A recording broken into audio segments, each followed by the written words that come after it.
di sini. Di video kali ini kita akan membahas sebuah HP dengan harga 3 jutaan yang menjadi HP terlaris di 2020. HP apa ini di video kali ini akan kita bahas, tapi seperti biasa, sebelum kita mulai videonya, buat kalian yang belum cuci tangan dulu. Kalau udah cuci tangan langsung aja subscribe channel ini, karena di channel ini kita akan membahas informasi menarik mengenai dunia gadget dan juga teknologi yang akan membuat hidup kalian lebih inspiratif dan produktif. Jadi HP 3 jutaan terlaris di 2020 ini adalah Redmi Note 8 Pro. Data terlaris ini bukan saya asal-asalan bilang kalau Redmi Note 8 Pro ini terlaris, dan saya juga nggak di-endorse oleh Redmi Note 8 Pro, ini saya beli sendiri.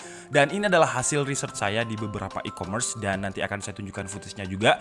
Jadi Redmi Note 8 Pro ini udah ngalahin HP-HP dari brand lain, baik yang harganya itu 1 jutaan atau 2 jutaan dengan sale yang jomplang banget. Kalau misalkan HP lain itu terjual mungkin sekitar cuman 2.000 sampai 3.000 unit, Redmi Note 8 Pro ini di satu e-commerce saja itu bisa terjual sampai hampir 35.000 unit. Itu di satu lapak. Kemudian di lapak lain juga ada yang terjual 24.000 unit.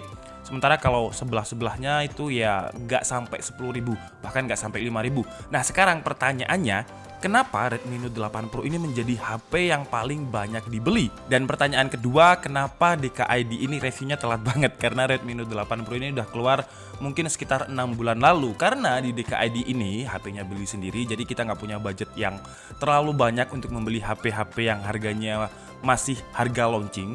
Karena kita spesialis channel dengan harga HP yang sudah turun. Contohnya Redmi Note 8 Pro ini, untuk yang varian 6GB, memori internal 64GB, harga launchingnya itu dulu sekitar 3,1 juta. Untuk yang RAM 6GB dengan memori internal 128GB, harganya itu sekitar 3,5 juta. Sekarang harganya turun, walaupun memang turunnya nggak banyak-banyak banget. Untuk yang varian yang akan kita review ini 6GB 64GB, harganya itu sekitar 2.999.000 atau 3 juta. Tapi ada yang jual di bawahnya juga, jadi kalian pinter-pinter milih aja. Dan untuk yang RAM 6GB, memori internal 128GB itu 3,2 juta sampai 3,3 juta. Jadi ya lumayan lah ya turunnya, lumayan cukup menguntungkan. Untuk link pembeliannya seperti biasa kalian bisa langsung cek di kolom deskripsi, itu sudah saya filterkan dengan harga yang paling murah. Dari namanya ada gimmick marketing kata Pro, Redmi Note 8 Pro. Nah, biasanya HP flagship yang menggunakan nama Pro itu adalah HP yang harganya sekitar 8 sampai 10 juta ke atas. Tapi di Xiaomi ini dengan harga 3 jutaan aja kalian udah bisa mendapatkan HP dengan label Pro. Sekarang coba kita lihat sisi label Pro-nya dari build quality-nya dulu. Bagian depan layarnya dilapisi dengan Corning Gorilla Glass 5, bagian belakangnya juga menggunakan Corning Gorilla Glass 5 yang banyak orang menyebutnya dengan desain sandwich glass karena bagian depan dan belakangnya pakai kaca. Tapi untuk frame-nya masih menggunakan plastik yang seakan-akan metal. Jadi finishingnya ini glossy, dan pertama kali memegang saya bahkan nggak tahu kalau ini plastik karena feel-nya itu sama banget dengan metal atau aluminium. Nah nanti ketika kalian bermain game kalian akan tahu kalau desain frame atau tulangnya ini masih menggunakan plastik. Karena kalau misalkan plastik ketika dia panas dia akan dingin lebih lama ketimbang metal. Kalau metal itu ketika HP panas dia akan dingin lebih cepat. Nah kalau ini walaupun agak sulit memang merasakan di bagian frame-nya ini, tulangnya yang plastik ini, tapi nanti ketika sudah mulai kerasa panas kalian pasti tahu kalau tulangnya ini menggunakan plastik. Kemudian untuk feel digenggam dengan satu tangan menurut saya butuh penyesuaian karena curve di bagian belakangnya ini agak nanggung, jadi hampir ke pojok. Curve-nya ini cuman kayak secuil gitu, jadi kalau misal kita pegang dengan satu tangan bahkan kita kayak nggak merasa kalau HP-nya ini curve, kecuali kalau kita lihat dan kita raba seperti ini dia bakal kerasa curve. Dan curve-nya itu hanya di pojok-pojok seperti ini, nggak curve yang secara menyeluruh, jadi ketika dipegang itu butuh penyesuaian. Kemudian untuk sistem security di bagian belakang ada fingerprint sensor yang letaknya menurut saya cukup unik, jadi ada di bawah lensa kamera ketiga. Yang awal-awal ketika saya baru aja pegang HP ini saya sering banget salah, karena Redmi Note 8 Pro ini kan diiklankan dengan quad kamera atau dengan 4 kamera, dan untuk kamera keempatnya itu letaknya ada di bawah LED flash, dan yang di bawah lensa ketiga ini fingerprint dan bentuknya hampir sama dengan kamera. Dan awal-awal kalian akan butuh penyesuaian, tapi mungkin cuma sehari aja karena memang letaknya ini berbeda, bukan letaknya, feel-nya ini berbeda. Jadi ketika kalian mencet fingerprint mungkin akan salah ke lensa, cuman ketika sudah masuk ke area fingerprint itu feel-nya beda banget. Jadi mungkin satu hari kalian udah hafal dengan letak sensor fingerprintnya tanpa harus melihat. Dan kalau saya pribadi sih suka dengan desainnya ini. Jadi fingerprintnya itu terlihat menyatu dengan kamera bump satu frame, lebih simple dan terlihat lebih rapi. Kemudian untuk chipsetnya dengan gimmick nama Pro, chipsetnya ini masih menggunakan chipset dari HP midrange yaitu MediaTek Helio G90T dengan GPU Mali G76. Dan kalau kita ngomongin chipset Helio G90T pasti langsung muncul pertanyaan, bagusan mana antara Redmi Note 8 Pro dengan Realme 6? Karena rentang harganya sama, chipsetnya sama, spesifikasi kameranya hampir-hampir sama juga. Dan kalau menjawab pertanyaan tersebut menurut saya sih ya sesuai dengan kebutuhan. Kalau Realme 6 memecahkan rekor dengan layar refresh rate 90Hz termurah, 3 juta sudah mendapatkan layar refresh rate 90Hz, tapi Realme 6 tidak memiliki NFC, sementara Redmi Note 8 Pro ini di harga 3 jutaan udah punya NFC dan juga diiklankan memiliki liquid cooling. Kemudian untuk kapasitas RAM, Realme 6 di varian terendahnya itu cuma 4GB, sementara Redmi Note 8 Pro di varian terendahnya memiliki kapasitas RAM 6GB. Tapi sepertinya jumlah RAM besar di chipset MediaTek Helio G90T tidak mempengaruhi hasil benchmark. Karena untuk benchmark di unit yang saya review ini yaitu Redmi Note 8 Pro dan Realme 6 yang saya review beberapa minggu lalu, skornya itu relatif sama baik di benchmark Antutu versi 8, Geekbench 5 maupun di 3D Mark. Mungkin berbedanya akan lebih terasa ketika kita gunakan untuk game yang butuh RAM besar dan kegiatan multitasking seperti multi Windows atau buka tab di Chrome. Kemudian kalau Realme 6 kemarin secara default Androidnya sudah pakai Android 10 karena memang dia keluar belakangan daripada Redmi Note 8 Pro ini. Redmi Note 8 Pro secara default masih menggunakan Android 9 tapi masih bisa kita upgrade. Tapi upgrade-nya ini agak sedikit tricky karena dia nggak bisa kalau misalkan kita cek ke setting kemudian about phone kemudian masuk ke sistem update itu nggak ada. Kalau misalkan kalian cek for update itu nggak bakal ada notifikasi, jadi kalian harus mengupdate-nya secara lokal atau kalian download dulu. Untuk MUI dengan Android 10-nya kalian download kemudian kalian install secara lokal atau secara offline. Jadi kalian download dulu. Untuk link downloadnya nanti kalau saya nggak lupa akan saya taruh di kolom deskripsi. Oke, sekarang masuk ke saat yang mungkin kalian tunggu-tunggu yaitu tes gaming. Kalau di Realme 6 kemarin ketika saya review banyak yang komen mending Redmi Note 8 Pro karena udah pakai liquid cooling. Dan apakah dengan liquid coolingnya ini Redmi Note 8 Pro performanya bakalan lebih baik dengan Realme 6 dan juga lebih dingin? Pertama kita coba dulu di game PUBG Mobile dan ini settingannya adalah settingan mentok Redmi Note 8 Pro tanpa bantuan GFX yaitu settingan HDR dengan frame rate-nya ultra dan hasilnya masih sangat playable untuk dimainkan dengan rata-rata FPS-nya itu 39 sampai 40 fps. 30 fps itu jarang. Kemudian untuk sensor gyro-nya juga udah responsif banget, sangat nyaman untuk dimainkan kalau kalian player yang sering menggunakan sensor gyro. Lanjut ke game FPS lain yaitu Call of Duty Mobile dan di sini aman banget sih ya. FPS-nya itu rata-rata 60, 50 sampai 60 fps. Ya hampir samalah dengan Realme 6 yang kita review beberapa hari kemarin. Kemudian game selanjutnya kita coba di game yang mengalahkan hampir semua HP yaitu Honkai Impact 3 dan di sini saya menggunakan settingan rekomendasi untuk Redmi Note 8 Pro ada di angka 4 dan rekomendasi angka 4 ini seharusnya bisa untuk 60 fps tapi di sini 40 fps saja jarang apalagi 60 fps. Nah itu tadi sempat menyentuh 41 tapi bentar aja dan kalau misalkan kita ulti begitu banyak dia bakalan drop fps banget. Dan setelah tes gaming tadi saya tes lagi pakai Antutu 8 karena memang Antutu 8 itu bisa mempanaskan HP sampai panas banget dan hasilnya ya lumayan panas ya, hasilnya itu bisa sampai 41 derajat Celcius. Meskipun Redmi Note 8 Pro ini mengklaim kalau dia memiliki liquid cooling, tapi kalau dari hasil temperatur yang saya ukur di sini, temperaturnya itu ya kalau Realme 6 kemarin itu mentok ada di 41 derajat Celcius, sementara Redmi Note 8 Pro yang diklaim memiliki liquid cooling itu juga sama, kisaran 41 derajat Celcius untuk suhu temperatur permukaannya. Kemudian untuk fitur-fiturnya Redmi Note 8 Pro juga masih lengkap dengan masih adanya NFC, sensornya juga ada gyro, ada kompas, ada proximity ya cukup lengkap. Kemudian untuk port-portnya dia ada sensor infrared untuk remote, kemudian ada mic di bagian kanannya ada volume up and down dan juga tombol lock dan off. Di bagian bawahnya ada speaker, jadi speakernya sama dengan Realme 6 cuman mono aja satu di bawah dan masih ada audio jack 3,5 mm dan input charger yang menggunakan konektor USB Type-C. Tapi perbedaannya dengan Realme 6 menggunakan charger bawaan, adapter bawaan dengan yang namanya itu flash charge karena memang dia cepat banget 30 watt. 1 jam itu udah penuh kalau untuk Realme 6. Sementara untuk Redmi Note 8 Pro ini charger bawaannya 18 watt dengan kapasitas baterai yang lebih besar yaitu 4300 mAh, sedangkan Realme 6 itu 4300 mAh. Dan untuk waktu pengecasan nggak secepat Realme 6. Jadi 36% ke 93% itu sekitar 1,5 jam. Kemudian di sebelah kirinya seperti biasa terdapat slot micro SD dan juga untuk SIM card dual SIM.